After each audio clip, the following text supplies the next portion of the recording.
दोस्तों, जैसा आप और हम सब जानते हैं कि कुंभ मेले का सनातन धर्म में एक विशेष महत्व है और सबसे बढ़कर महाकुंभ, जो पूरे 144 वर्षों के बाद हाल ही में प्रयागराज में संपन्न हुआ। इस बीच देश और दुनिया के अलग अलग हिस्सों से अलग अलग जाति और धर्म के करोड़ों श्रद्धालु और जिज्ञासु प्रयागराज पहुंचे, जिनकी संख्या लगभग 60 से 65 करोड़ के बीच पहुंच गई। यानी संख्या प्रदर्शन के आधार पर यह महाकुंभ खूब सफल रहा। परंतु क्या वाकई लोगों ने कुंभ से वह प्राप्त किया जिसके लिए वर्षों पहले इस मेले का आयोजन किया गया था? चलिए, यह कितना सफल रहा और कितना असफल, उस पर चर्चा करने से पहले हम इसका थोड़ा सा संक्षिप्त इतिहास जान लेते हैं। कुंभ शब्द का उल्लेख वेदों में अमृत कलश के रूप में मिलता है, अर्थात एक ऐसा उत्सव जो अमृत से भरे जल स्रोत के निकट आयोजित किया जाता है। अर्थात में 4 स्थान जहां अमृत कलश से बूंदें गिरी थी: हरिद्वार, प्रयाग, उज्जैन और नासिक। इसके पीछे की कहानी तो सभी जानते हैं, या अधिकतर लोग तो जानते ही हैं कि देवताओं और असुरों ने मिलकर मद्रांचल पर्वत पर वासुकी की नाक को रस्सी बनाकर अमृत मंथन किया, जिसमें नाना प्रकार की वस्तुएं प्राप्त हुई और अंत में प्राप्त हुआ अमृत। और फिर असुरों और देवों में इसे अलग अलग पाने की होड़ मच गई, जिसमें देवों ने इसे असुरों से बचाने हेतु इंद्र के पुत्र जयंत को लेकर भाग जाने को कहा, जिसमें चंद्रमा का कार्य अमृत को कलश से बाहर छलकने से रोकने का था। सूर्य कलश को टूटने से बचाने का कार्य कर रहे थे और बृहस्पति दैत्यों को कलश से दूर रखने का कार्य कर रहे थे। पर इतनी जद्दोजहद के बाद भी 4 स्थानों पर पृथ्वी पर और स्वर्गलोक में 8 स्थानों पर अमृत की बूंदें गिर जाती हैं और फिर पृथ्वी पर इन्हीं 4 स्थानों पर पवित्र स्नान का आयोजन किया जाता है। अब बात कुंभ की। दरअसल प्राचीन ग्रंथों में इस मेले का जिक्र प्रयाग स्नान या माघ मेले के रूप में मिलता है, न कि कुंभ मेले के रूप में। और मेले के रूप में कुंभ शब्द का प्रयोग नहीं मिलता। पहली बार 1868 में एक ब्रिटिश ऑफिसर जेएचएम रिकेट्स, जो उस समय इलाहाबाद के कलेक्टर भी थे, उन्होंने एक रिपोर्ट में इस मेले को कुंभ नाम से उल्लेखित किया। तभी से इस मेले के लिए कुंभ शब्द का व्यापक तौर पर प्रचलन हो गया और देश विदेश में इसी नाम से इसका डंका बजने लगा। और कुंभ मेले का आयोजन 12 वर्ष में होने के पीछे एक कारण यह भी है कि देवता कुंभ कलश को 12 दिन तक बचाकर इधर उधर दौड़ते रहे और देवताओं का एक दिन मानवों के 1 साल के बराबर रखा गया है। इस तरह उनके 12 वर्ष मानवों के 12 वर्षों के बराबर माने जाते हैं। और दूसरा खगोलीय विज्ञान का तर्क है कि बृहस्पति को सूर्य का एक चक्कर लगाने में 12 वर्ष लगते हैं, तो इससे इसके पीछे की पौराणिकता और वैज्ञानिकता दोनों सिद्ध हो जाती है। चलिए अब बात करते हैं इसके महत्व के बारे में। दरअसल हम में से ज्यादातर लोग इसे बस एक धार्मिक मेला और पुण्य प्राप्ति का साधन मात्र समझते हैं, परंतु कुंभ इससे कहीं अधिक महत्व रखता है। प्राचीन काल से आज तक जब जब इसका आयोजन होता है तो देश के कोने कोने से अलग अलग अखाड़ों के संत एकत्रित होते हैं, जिनमें कुछ साधु संत विदेशों से भी आते हैं। अलग अलग विचार, ज्ञान और अलग अलग मान्यताएं, सभ्यताओं का पालन करने वाले लोग होते हैं। इस दौरान वे परस्पर शास्त्रार्थ करते हैं, एक दूसरे की विचारधाराओं से कुछ अच्छा ग्रहण करने का प्रयास करते हैं और अपनी कमियों को दूर करने का प्रयास करते हैं। अलग अलग अखाड़ों के संत अपने अपने शिविरों में श्रद्धालुओं को निःशुल्क भोजन और आवास की सुविधा प्रदान करते हैं, उन्हें अध्यात्म, योग विद्या, कल्पवास आदि का ज्ञान देते हैं। और इस दौरान सामुदायिक गायन, संगीत, शैक्षणिक चर्चा अर्थात शास्त्रार्थ, ज्ञान विज्ञान संवाद, प्रवचन और व्यापारिक गतिविधियां जैसे अनेकों महत्वपूर्ण कार्य कुंभ के अवसर पर संपन्न किए जाते हैं। अर्थात इसका आशय यह हुआ कि गंगा स्नान के साथ साथ यहाँ अनेकों और भी ऐसे कार्य होते हैं जिनका लाभ श्रद्धालु ले सकते हैं। जैसे दुनिया की सबसे बड़ी फोन निर्माता कंपनी एप्पल की मालकिन लॉरेन पॉवेल जॉब्स इस महाकुंभ में सनातन धर्म को समझने के उद्देश्य से आई और 1 महीने तक सन्यासिनी की तरह शिविर में रहकर अध्यात्म, योग जैसी शिक्षाएं ग्रहण की। परंतु वहीं दूसरी ओर एक आम आदमी बस पवित्र स्नान करने के उद्देश्य से आया और भारी भीड़ के बीच अपना कार्य पूर्ण करके चला गया। लेकिन इस बीच उसने इस अद्वितीय महाकुंभ से क्या सीखा? इसका उत्तर उसे स्वयं के भीतर खोजना होगा। यदि आप 144 वर्षों के बाद आने वाले ऐसे नक्षत्रों के संयोग का लाभ उठाने महाकुंभ जाते तो आप क्या सीखते और आप वहां से क्या वापस लाते, या आप क्या बनकर आते, या बस पवित्र संगम स्नान करके चले आते? दरअसल ये कुछ ऐसे सवाल हैं जिनका जवाब आपको और हमें खोजना ही होगा कि हम वहां से क्या लाए, वरना इतनी भीड़ भाड़ में जान का जोखिम उठाते हुए जाने का क्या लाभ। और यदि अब कुछ लोग कहें कि हम तो बस गंगा नहाकर पाप धोने गए, तो इसके लिए इतनी परेशानी क्यों उठाएं? ये काम तो हम घर पर रहकर भी कर सकते हैं। हम में से अधिकतर सनातनियों के घर पर गंगा जल तो अवश्य उपलब्ध रहता ही है। अगर पाप ही धोने हैं तो रोज नहाने के पानी में थोड़ा सा गंगा जल मिलाकर नहा लीजिए, पाप धुल जाएंगे।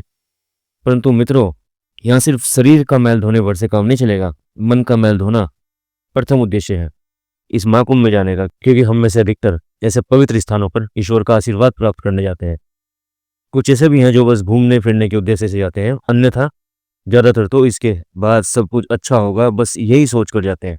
यानी उन्हें पूर्ण विश्वास होता है कि ऐसे पवित्र स्नान पर जाने और स्नान करने से उनके पाप कट जाएंगे और उन्हें ईश्वर की शरण मिलेगी। लेकिन क्या ये सभी के लिए सच है? क्योंकि ज्यादातर तो बस अपनी अज्ञानता और अपने अज्ञान में ही अंधे होकर भक्ति करते रहते हैं, जबकि गीता में स्पष्ट शब्दों में लिखा है कि मुझे भक्त से अधिक ज्ञानी प्रिय है। यानी ईश्वर भी अनभक्ति से कतई खुश नहीं होते, क्योंकि वे भी जानते हैं कि लोग अज्ञानता में ईश्वर को खुश करने हेतु ना जाने कितने लोगों को कष्ट पहुंचाते हैं। जैसे महाकुंभ में भगदड़ में लोग एक दूसरे को कुचल कर भागने लगे, बस अपनी जान बचाने के लिए सारी भक्ति सारा पुण्य भूल गए। चाहते तो एक जगह आराम से ठहरकर भगदड़ होने से रोक भी सकते थे, परंतु पाप धोने का ऐसा जुनून कि जहां प्रशासन ने जाने से मना किया वहीं जाकर स्नान करना था और अपनी जान गंवानी थी। भला हम ये कैसे भूल जाते हैं कि यह शरीर भी तो ईश्वर का दिया हुआ अनमोल उपहार है, इसे ऐसे कैसे कष्ट पहुंचा सकते हैं? और इसे कष्ट में देखकर इसे बनाने वाले को कितना कष्ट होगा। इसलिए शायद कहा गया है कि भक्तों की इस भीड़ में ज्ञानी बहुत कम है और ज्ञानी बहुत ज्यादा। इस बात का उल्लेख बौद्ध ग्रंथ मज्जिम निकाय के खंड 1.7 में गौतम बुद्ध ने भी किया है कि प्रयाग में नहा लेने मात्र से आपके पाप नहीं धुलेंगे। इसके लिए हृदय से शुद्ध और कर्मों से निष्पक्ष होना पड़ेगा। अर्थात बुद्ध का आशय भी आत्मशुद्धि से ही है। और सनातन धर्म के पुरातन से लेकर वर्तमान समय के सभी बड़े धर्मगुरु और दार्शनिकों ने सदैव मन की शुद्धि पर जोर दिया है, क्योंकि सभी जानते हैं कि मन साफ और स्वच्छ है तो कर्म भी अच्छे होंगे। जैसे महान संत रविदास महाराज जी ने भी कहा है कि मन चंगा तो कठौती में गंगा।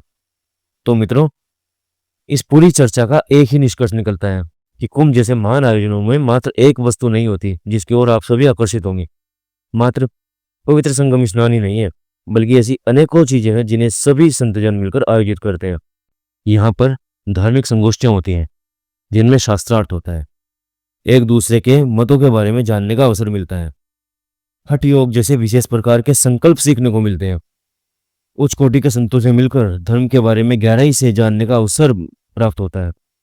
जीवन को संयमित और मन को नियंत्रित करने हेतु कल्पवास और आत्ममंथन जैसी प्रक्रियाओं का ज्ञान होता है। और न सिर्फ जानने का, बल्कि ऐसे मूल्यों को अपने जीवन में कैसे उतारा जाए और आजीवन सद्धर्म के मार्ग पर चलकर जीवन को प्रकाशित कैसे किया जाए, उच्च मूल्यों, उच्च आदर्शों और महान सनातन संस्कृतियों को अपनाकर भारत के महान ऋषि मुनियों के जैसे बनने का प्रयास किया जाए।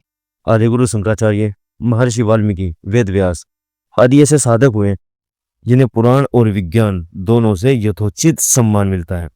इस बात का स्पष्ट प्रमाण है कि पुरातन सनातन संस्कृतियां जीवन को उच्च आदर्शों से बांधती है, न कि किसी भी प्रकार के बंधन से। और यही सब सोचकर इन जैसे महापुरुषों ने कुंभ या माघ मेले के पवित्र स्नान का आरंभ किया होगा। इसके पीछे सबसे बड़ा कारण यही रहा होगा कि लोगों को एक ऐसा मंच प्रदान किया जा सके जहां उन्हें ज्ञान, विज्ञान, साधु संतों के वैचारिक मत और अपनी प्राचीन संस्कृतियों के बारे में जानने का अवसर मिले, देश के विभिन्न लोगों और हिस्सों को परस्पर जुड़ने का मौका मिले, यहाँ होने वाली व्यापारिक गतिविधियां दूर दराज तक पहुंच सके और लोग आर्थिक रूप से संपन्न हो सके। लोगों के भीतर जाति वर्ग से ऊपर उठकर एक धार्मिक एकता की भावना जागृत हो, ताकि बंधुता का विकास हो सके। शायद यही सब सोचकर इस पवित्र कुंभ मेले का आरंभ किया गया होगा, ताकि पवित्र स्नान पुण्य के साथ साथ यह सब ज्ञान भी लोगों को मिल सके। आइए अब बात करते हैं देश के विकास में कुंभ के भूमिका की। पौराणिक महत्व के अलावा कुंभ ने देश के विकास में भी अपना योगदान दिया। देश को आजाद कराने की लड़ाई में कुंभ का अमूल्य योगदान रहा।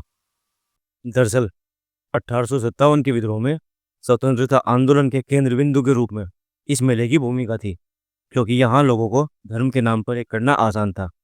ब्रिटिश राज के खिलाफ लड़ने के लिए, ईसाई मिशनरी द्वारा चलाए गए धर्मांतरण को रोकने के लिए और तीर्थ स्थलों पर टैक्स खत्म करने के लिए यहाँ पर्यावरण कम्युनिटी, अखाड़े और स्थानीय नेताओं तथा तीर्थयात्रियों के द्वारा संघर्ष हुआ, जिसमें सफलता भी मिली।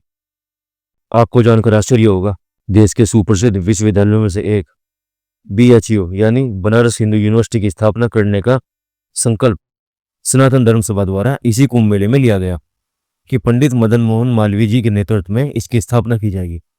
तो सोचिए, जिस कुंभ को लोग बस एक स्नान का और घूमने फिरने का बहाना बताकर कहते हैं कि ये फिजूल खर्ची है, या क्या होगा कुंभ में जाने से, तो या तो वे लोग अज्ञानी हैं, इन्हें इसके इतिहास और इसके महत्व के बारे में ज्ञात नहीं है, या फिर बस खुद को तथाकथित बुद्धिजीवी और आधुनिक साबित करने के लिए, वर्षों पुरानी इस परंपरा को बदनाम करने के लिए इसकी आलोचना करते हैं। कि देखिए, आज के आधुनिक युग में भी लोग अंधविश्वास को फॉलो करते हैं, परंतु हम जैसे बुद्धिजीवी ऐसी जगहों पर जाना बिल्कुल पसंद नहीं करते, बल्कि इसके स्थान पर हम डांस बार या क्लब्स में चले जाते हैं और अपने वैचारिक और शारीरिक नंगेपन का प्रदर्शन करते हैं। परंतु इसमें इन लोगों से कहीं अधिक दोष हमारा है, जो उन्हें हमारी संस्कृतियों की महत्ता समझा ही नहीं पाते। तो अच्छा होगा कि हम सभी अपनी संस्कृतियों और इसके पीछे की वैज्ञानिकता को पहचानें और हमारी गौरवान्वित संस्कृतियों पर लोगों के दृष्टिकोण को बदलें। तभी जाकर ऋषि मुनियों की चलाई ये सभ्यता और संस्कृति सही मायनों में सफल साबित होगी, और तभी जाकर कुंभ जैसे बड़े बड़े आयोजनों का महत्व और लाभ लोगों तक पहुंच पाएगा, और ये सभी बड़ी बड़ी संस्कृतियां और ये सब कुंभ जैसे आयोजन सफल साबित होंगे। धन्यवाद। जय भारत।